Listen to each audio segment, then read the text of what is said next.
subscribe to the channel today.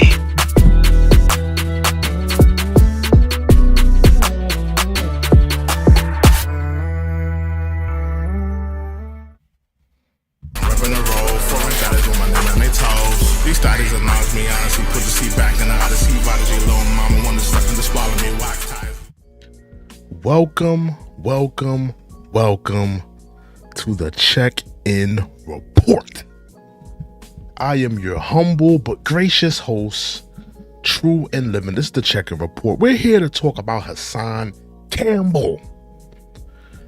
After being shot in the slums, in the ghettos of Bronx River, he has returned back on YouTube, capping with the best of them, going out like a clout demon with the best of them.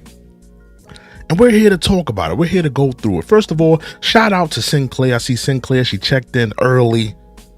Shout out to Sinclair. But we are here to talk about Hassan Campbell. You know, I'm going to play the video and we're going to talk about Hassan. We're going to get through this whole topic. You know, for you that haven't seen the video, Hassan, he has appeared on YouTube. He has shown the bullet that he hit him, that he allegedly was shot with. And we're here to talk about it. And you know, a lot of people are alleging that Hassan allegedly cheddar bobbed himself. If you don't know, Cheddar Bob from the infamous movie 8 Mile shot himself, you know, in that popular scene where Eminem and he's getting in some type of rap beef with the free world. People are saying Hassan cheddar bobbed himself. Is that a possibility? Did he do it for the clout? Did he do it for the views? Did he do it for the admiration? Did he do it for the clicks, the subscribers, and the monetization? We're here to talk about it. We're here to walk this thing through. Now, I think it's of importance that we have to start with the video. I think it's only right that we start with the video. We have to start with the video. So let's play the video of Hassan Campbell in a hospital bed. You know, most people, you know, if they were shot, if they were stabbed, if they were, you know, pretty much hit by some type of projectile, would, probably, sit down somewhere. They'll want to get some rest. You know, they wouldn't want to be in the public eye and the public perception, but not Hassan. Hassan wants all of the clout coins. Hassan wants all of the clicks and views for it. So of course he made his appearance on a YouTube video. Let's get into the video. We have to talk about it. Critical importance that we do. I'm having some type of issue here. Hold on. Okay. There we go. Let's go. Now let's play the video. What up, people? You see me up in this hospital bed, toe up. Right now, they're about to take this bullet out. Had a miserable night sleeping in this hospital, boy. You had a miserable night when they or you allegedly, cheddar bobbed yourself. Shout out to Sinclair. She says he was standing outside barking at people, demanding they come out and play. If you tell me you're going to shoot my mother, you better expect retaliation. Exactly. Shout out to Nelly. I see you checked in. Shout out to Nelly. Not only did he say he was going to, shoot somebody's mother, he talked about throwing somebody's mother down the stairs. He said, I'm gonna take your mother and throw her down a flight of stairs. That's what he said in the video. So now he's in, he's getting some bed rest, He's probably sitting on, those one of those hospital pillows, eating bad hospital food, got a bunch of tubes in them. He still is not taking accountability. He still, I had a bad night in this hospital bed. You're the reason why you're in the hospital bed, Hassan. But let's continue. Back's looking crazy. Braids looking nasty. Face need to shape up. But I'm still alive. I'm still alive. So now he's joking. He finds it funny that some Bronx River Dusty, some Bronx River goon hit him with some hot lead. He's laughing about it. He thinks it's funny. This man is 48 years old or 47. He's almost 50 is where I'm trying to get at. He's almost a half a century. And I think it's kind of weird how I talked about how Jim Jones is going through his midlife crisis where, he's threatening Christian rappers. We have to talk about these dudes that are having these midlife crisis, moments in their lives that, they're still trying to prove something to someone. They're still trying to prove, I don't know who they're trying to prove it to, but, they're still trying to prove something. Nelly says, I think he needs serious help. He's still scarred mentally from what happened with Africa Bam Bottoms. You had to do that. You had to do that with the Bang Bottoms. Africa Bang Bottoms. Exactly, Sinclair. Yeah, he's on the donut for comfort. eating Jello pudding, all that bland hospital food. That's what he's eating now. Unless, maybe his wife brought him some. I see he got some bags on the side. Maybe his wife brought him some TGI Fridays or some Chinese food. I don't know. But, he doesn't want to take responsibility for, what ultimately he's the reason why he's in this hospital. It's not you poked the bear, right? You poked the bear came out and addressed you.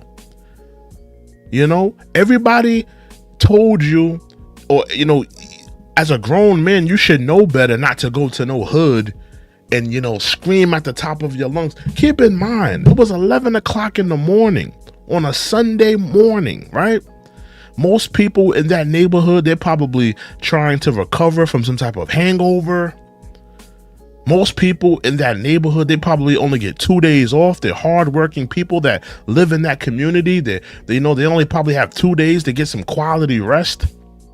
And here you are, you leave the comfort of your neighborhood, because he lives in upstate New York. You leave the comfort of your beautiful neighborhood with your nice house, with your pond in the backyard, from your children, from your middle class life. You go all the way to the hood of Bronx River, screaming at the top of your lungs how you're going to throw people's mothers down a flight of stairs and stomp them out.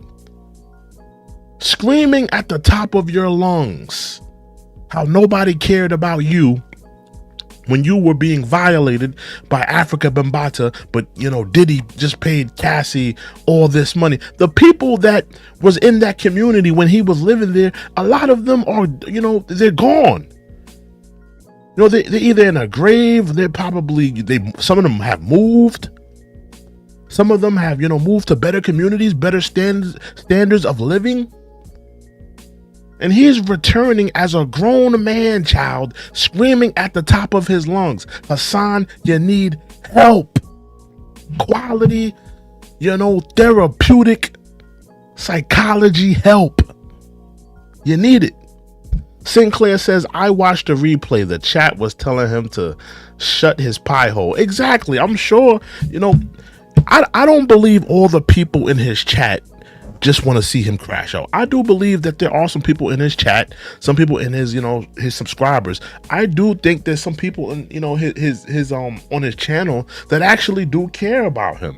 But then you got to realize that on his channel, there are people that want to see him crash out. There are people that want to see him wild out in the projects with a Boy Scout knife in his hand, mean mugging all the people that live in Bronx River. There are people that want to see him crash out. There's people that want to see him do the nonsense. for the clicks and the views. So there's people that want to see that. So that's a reality. But let's continue with the video. Oh man, boy, Mr. Checkmate was sleep there all night.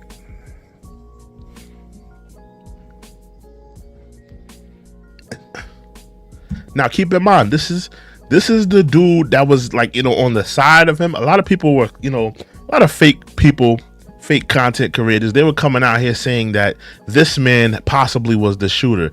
This is the same man that was talking to him on the side of him. On the side of him, there was like a man standing there. This is the guy so clearly it was his friend. That wasn't the shooter. So just to clear that up, because a lot of people were saying that he was the shooter, but clearly he wasn't if he's in the hospital room with him.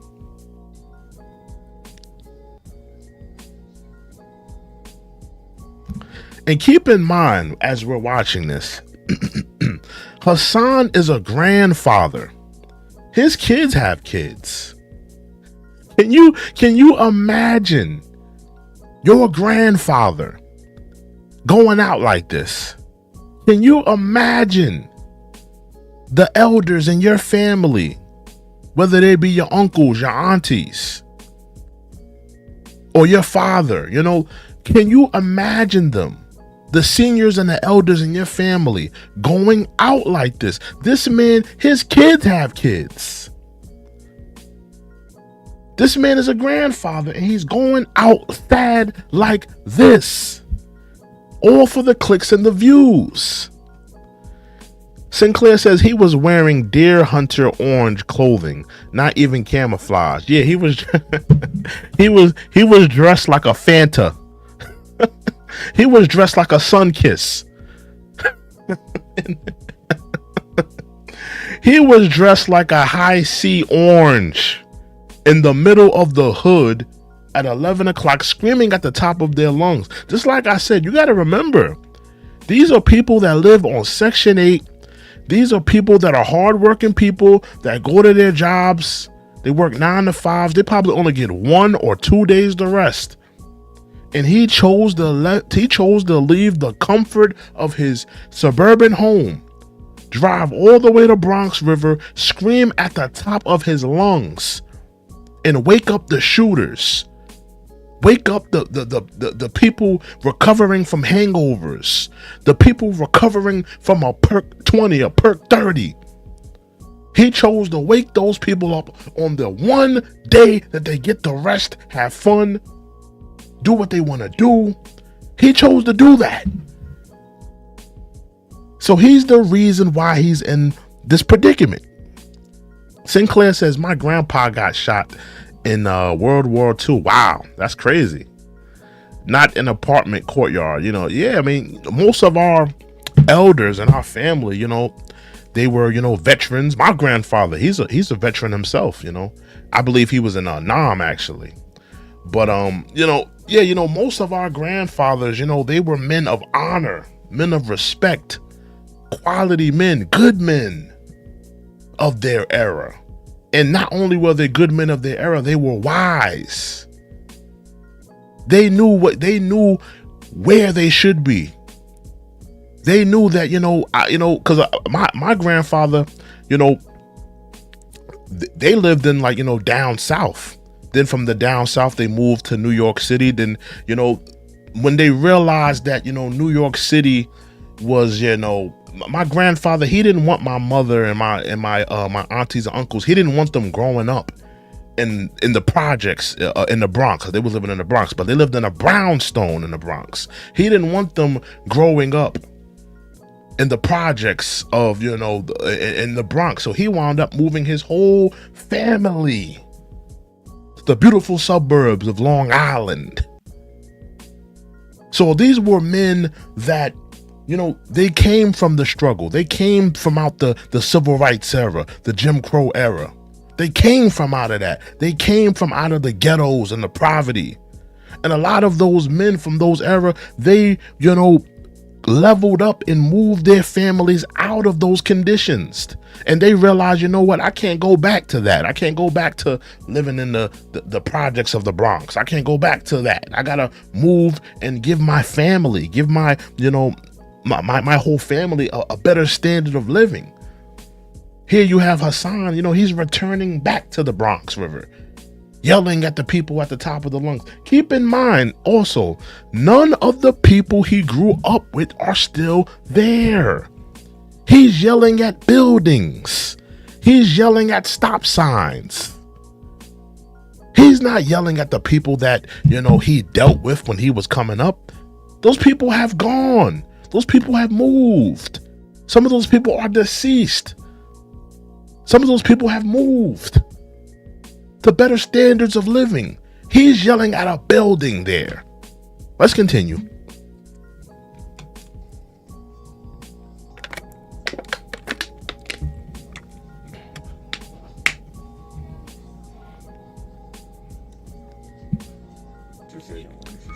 Now, this is the bullet. This is the bullet that they pulled out of him. Of course, he's parading it around like a badge of honor. He got the bullet. I'm sure he's gonna keep that bullet as a souvenir. Don't be surprised when he finally gets on live if he, is parading. He's dangling that bullet in a bag.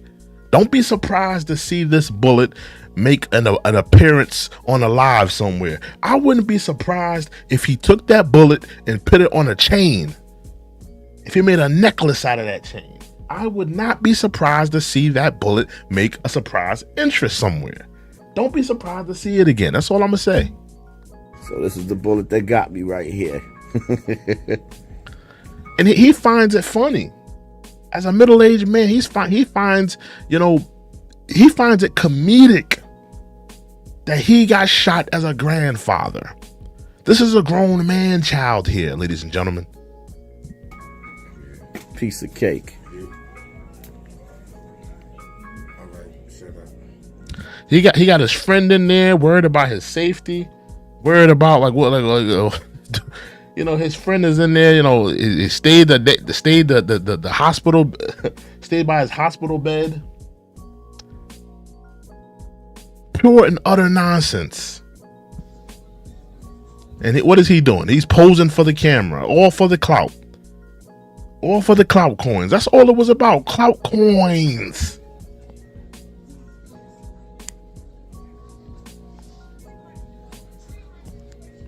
Most men his age would feel embarrassed. I really went out like that.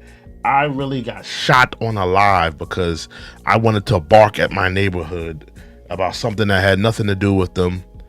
I wanted to bark at buildings because Diddy paid Cassie $30-50 million. Essentially, that's what this was all about. Diddy giving Cassie some money and him not getting a payday because of what Africa Bambaataa did to him. Utter, pure nonsense. Let's continue.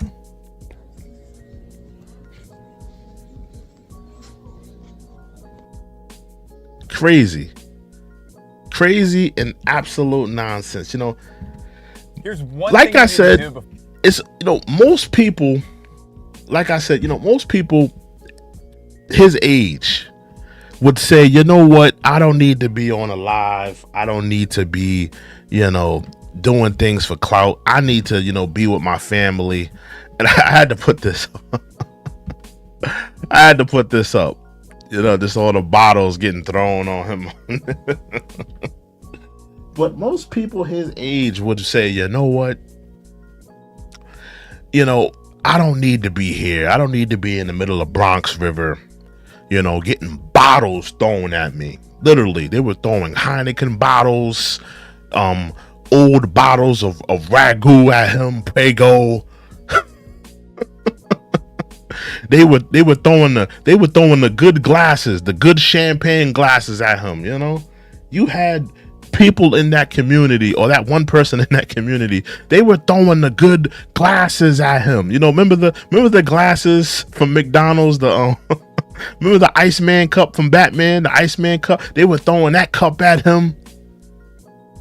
Wine bottles, empty bottles of Hennessy. And he's just standing there yelling at this one person throwing bottles at him. Absolutely ridiculous. He's too old for this.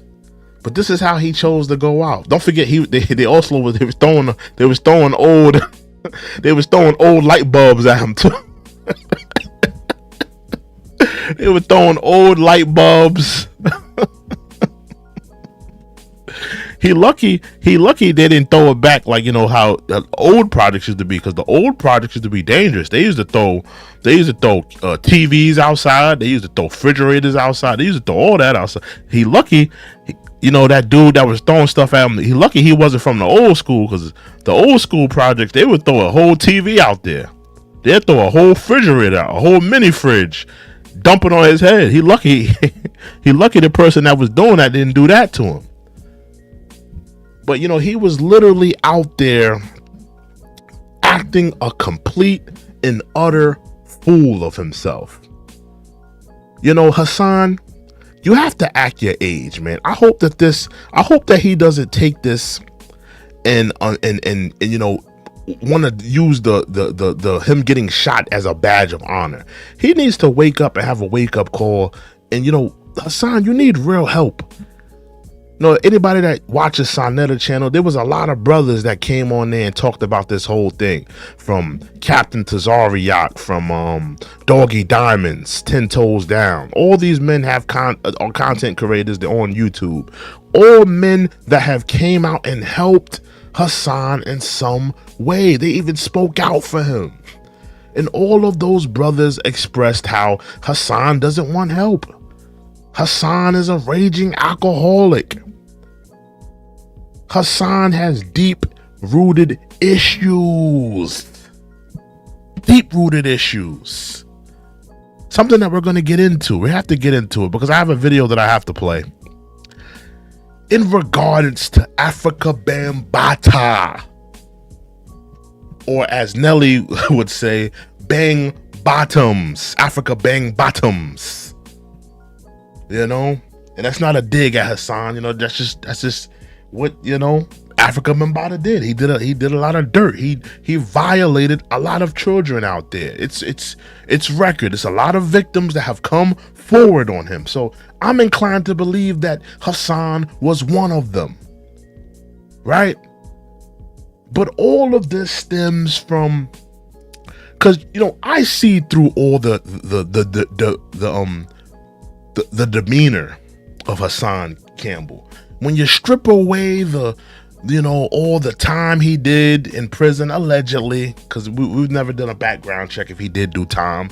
When you strip away that, when you strip away the YouTube career, when you strip away all the exterior, right? I see a young man that at one point in his life was taken advantage of. I believe that. Some people believe that Hassan was complacent. Some people believe that Hassan was, you know, a willing participant when it comes to the relationship between him and Africa Bambaataa. I'm inclined to believe that's not true. I believe that he was a young, impressionable young man. And in the very beginning, he was taken advantage of, right? Now, when he gets a little bit older, when he starts getting to the age of a 17, 18, and that activity is still happening, that's my issue with Hassan. Because if anybody knows the story of Hassan, he was still good friends with Africa Bambaataa up until the age of 30. That's questionable. At what point did Hassan feel like, you know, Africa Bambaataa destroyed his life? At what point did Hassan feel like Africa Bambaataa was this horrible person? Because there's photos of them two hanging out when Hassan was a grown man. So we can't necessarily believe that you was taken advantage of your whole life. I could give you a pass when you was younger, you met him. But when you were older, and you were still hanging out the man who allegedly did these vile, disgusting things to you, you were still friends with him. You were still cooling with him. You were still hanging out with this man. And that's my issue. Sinclair says, he's gonna say he almost deleted, or a bullet 18 inches from his heart. Reality, winched in the arm, barely piercing the skin. That bullet, the bullet looked real, right? Now, my issue with that whole video, he's saying that he got hit in the arm. I don't see nothing too crazy. To me, I'm not too sure. I'm gonna be honest with you. I still think he cheddar bombed himself. I'm gonna be honest with y'all. That's my theory. That's the theory that I'm running with. I think he cheddar bombed himself. There's no clear evidence that someone came up and shot him. Okay, he has the bullet.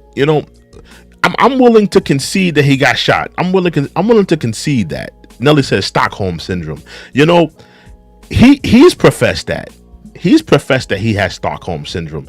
But if we look up the definition of Stockholm syndrome, let me look that up real quick, Nelly. I think that's crazy that you said that, because he claimed that it was Stockholm syndrome. That's why he went back to him and stuff like that. Let me just look that up real quick. Stockholm syndrome.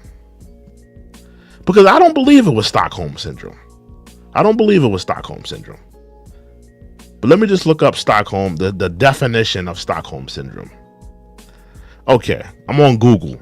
Stockholm syndrome describes the psychology condition of a victim who identifies with and empathizes with their captor or abuser and their goals. Stockholm syndrome is rare. According to one FBI study, the condition occurs in about 8% of hostage victims. Now, let me go to what you're saying, Nelly, because you said Stockholm syndrome, right? In Hassan's stories, right? We're gonna get into it. In Hassan's story, this is Hassan's story, right? Because I've watched his interviews. I know his story like the back of my hand. This is his story. Let's break it down. His story is this. He grew up in Bronx River, right? He came from a destructive home, right? His home was very destructive. He talked about the abuse his mother went through. He talked about how his father was a drug addict. He talked about these things. So he comes from a very, tumultuous childhood and background, right? And he's talked about how his mother used to beat him. His mother used to beat him all the time. He talked about that, right? Now, in all this beating, he's saying that he used to run away from home or get away from home, and his getaway was going to Africa Bambata's house and, hanging out over there, chilling over there. And in the midst of him going over to Africa Bambata's house, hanging out on, that side, going to his apartment in that section of Bronx River, that's where the abuse and the violation happened. Now, as I'm reading Stockholm syndrome describes the psychological condition of a victim who identifies with and empathizes with their captor and abuser and their goal. Now, we have to focus on the word captor. Hassan wasn't captured. He ran over to Africa Bambata's house, allegedly, to run away from the beatings he was getting from his mother. That's his story. He alleged that he was getting beat by his mother all the time. And he said, regardless of him getting beaten, he used to run to Africa Bambata's house to get away, essentially, right? Now, he was never captured. He was never, he was not kidnapped or taken. He's willingly running over to Africa Bambata's house. He's willingly going over there. It's not like Africa Bambata pulled up in a white van, grabbed him and threw him in there. It's not like Africa Bambata, tried to tempt him with some type of candy and lollipops in the Bronx River hallway, and he tricked him to come into his house, and he got him chained up, in his basement or something like that. That's not what happened. He's willingly walking there, running there to go to Africa Bambata's house. So Stockholm syndrome, it really pertains to people that are captors, who are being kidnapped.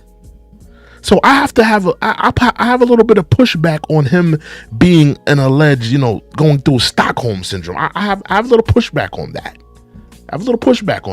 But in the definition of Stockholm syndrome, it says it's a psychological condition of a victim who identifies with and empathizes with their captor or abuser. Now it could, go into the lane of abuser because he was an abuser.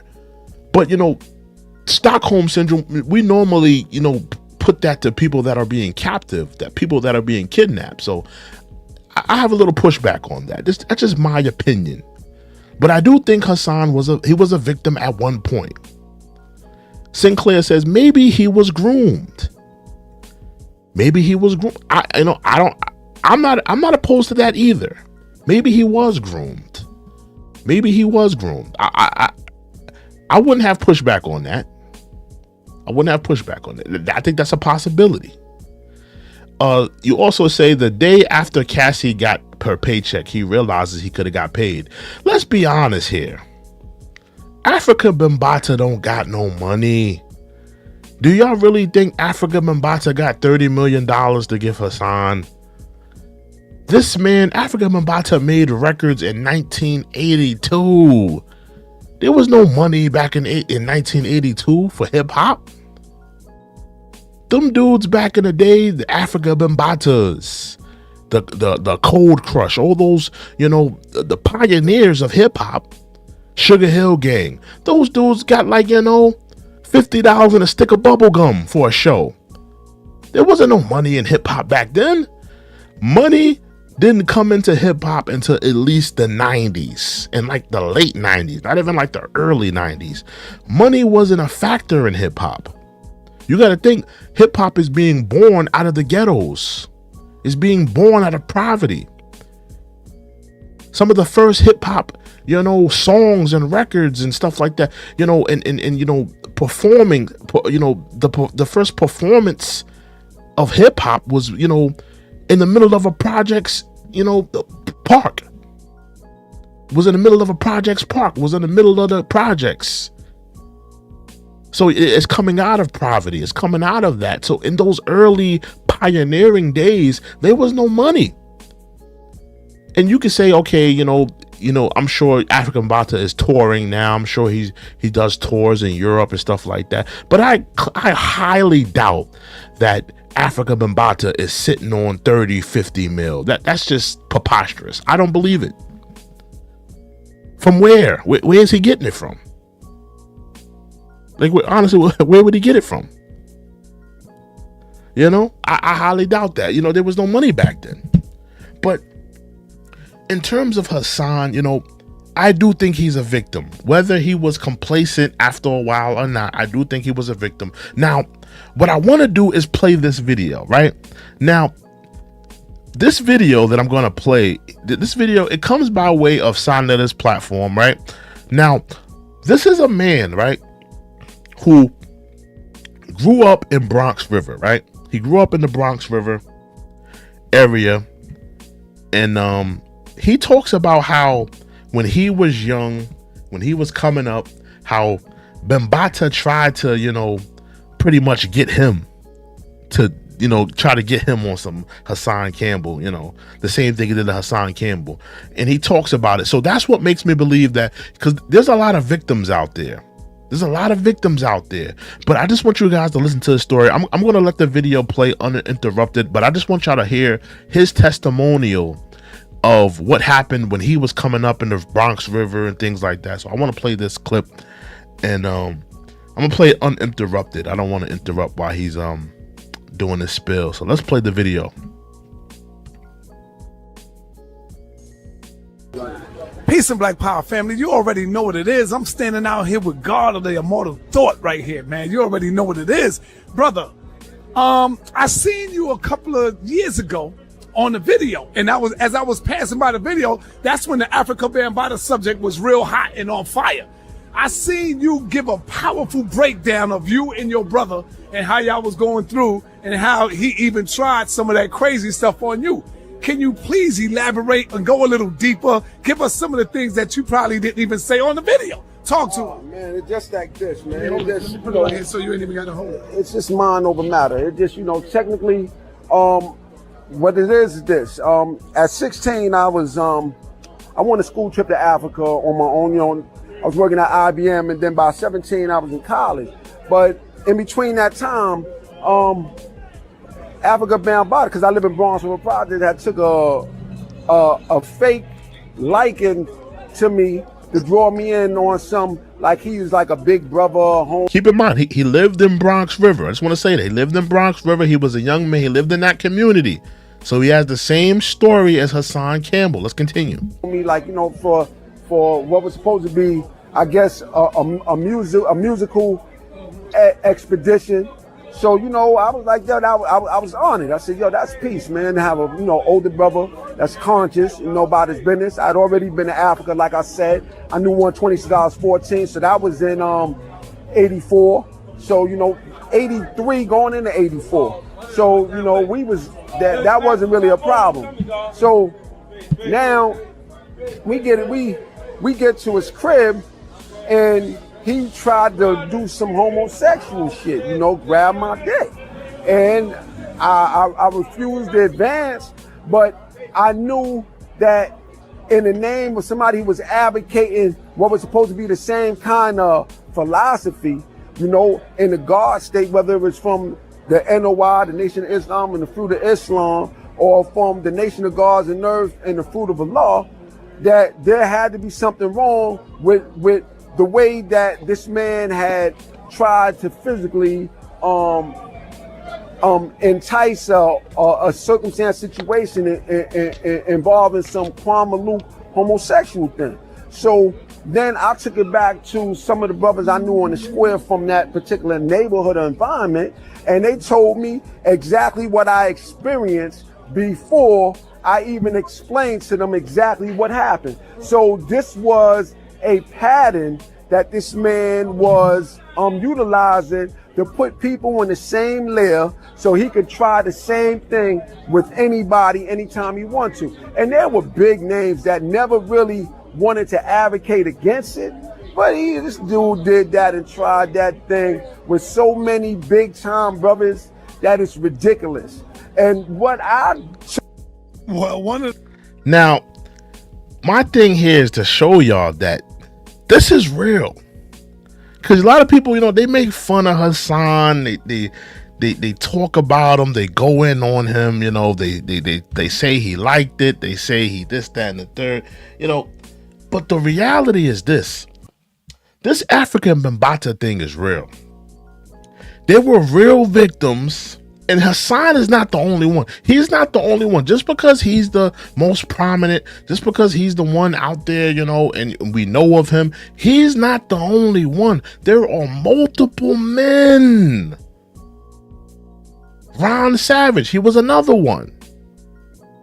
So this is a real thing. And these are men of that community, men that walked around that community, that Bronx River community, that were taken advantage of, violated. And this man that I just played the video, he was the one, he was one of the ones that, was wise enough to stay away from him, get away from African Bambata. He was on that, funny stuff, get away from that.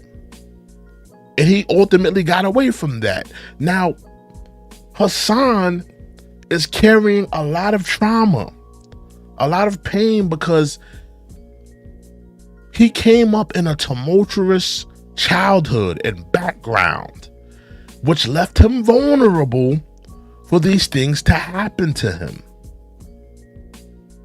And it's sad. I ain't gonna lie.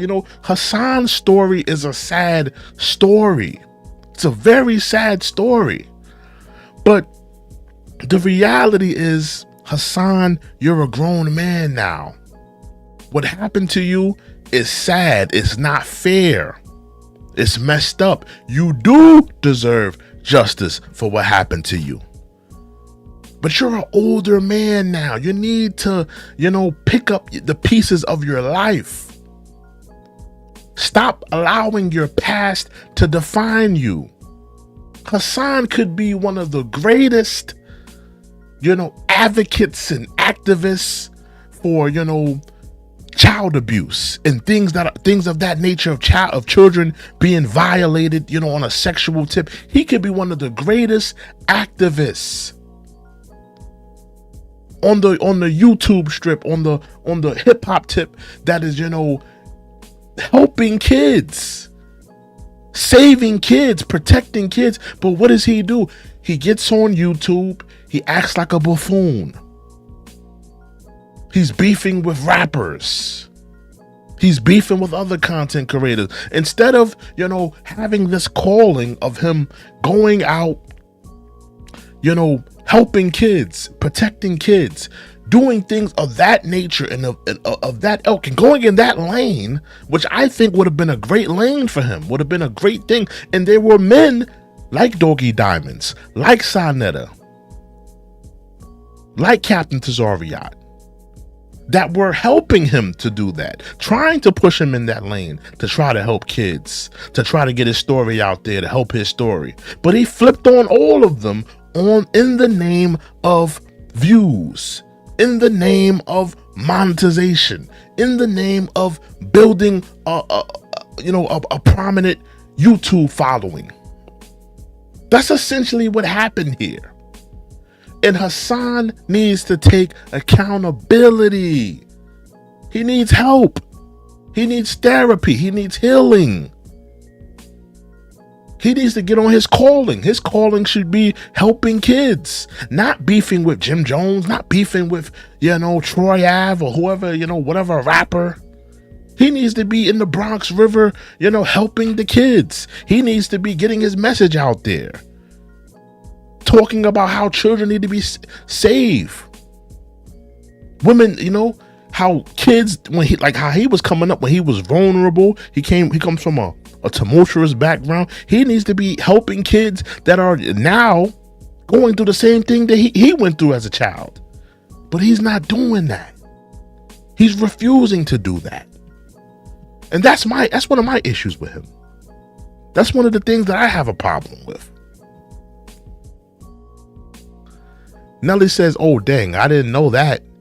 He got away with so much stuff." Yeah, he did. He got away with doing a lot of stuff. He did. He you know, he beefed with a lot of people. He went on a lot of people. You know, that was his MO. You know, he flipped on a lot of people. He flipped the script on a lot of people. A lot of people that helped him. A lot of people that helped him.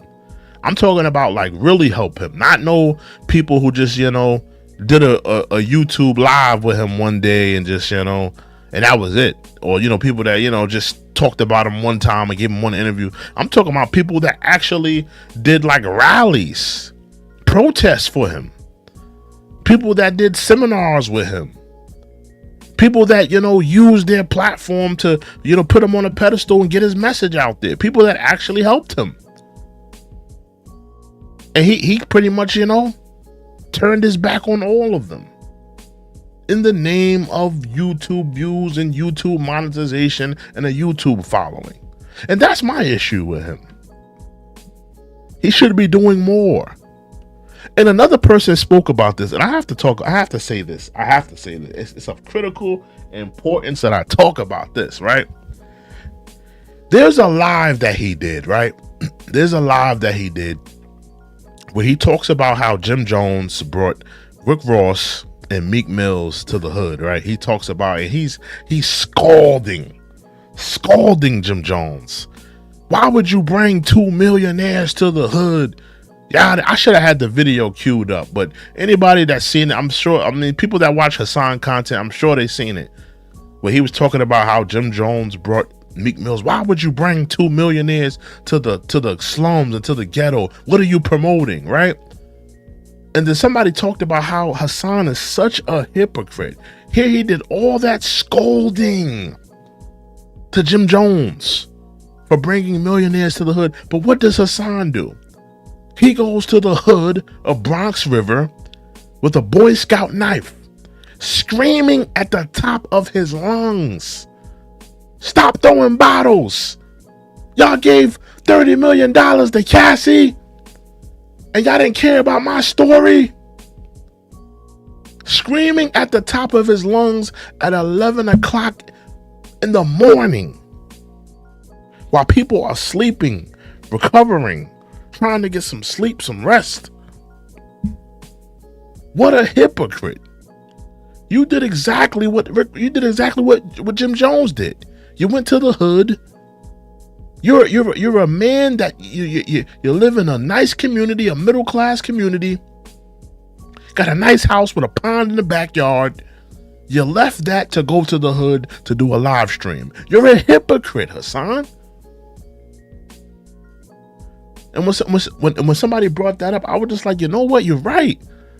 I didn't think about that. When I realized, because I remember that live when he said, Jim Jones, why would you bring Rick Ross and Meek Mills to the hood?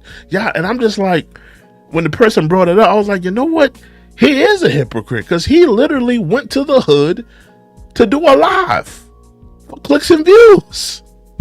And I'm just like, wow, that's crazy. The dude is a hypocrite. But I just had to bring that up. I just wanted to do a live on this and talk about Hassan Campbell getting bottles, old ragu sauce bottles. He still had the ragu sauce in it. Like when you get the ragu, and then there's probably no more sauce in it. You might want to put a little bit of water in there and mix it up. They threw that at him. They threw everything but the kitchen sink at him. But I just thought it was of critical importance to talk about this story. Hassan Campbell records a video from his hospital bed after being shot in Bronx River. I want to thank the mods for coming out tonight. Shout out to Nelly. Shout out to Sinclair. Shout out to the people watching in the clouds. We out of here, man. I hope you guys have a good and blessed night. Have a good and productive week. We out of here, man. This is Check-in Report. Repping the road, foreign status with my name on their toes. These status announce me, honestly, put the seat back in the Odyssey. Prodigy, little mama, wanna suck in the swallow me, wax ties. Welcome to the Check-in Report. If you like the content, subscribe to the channel today.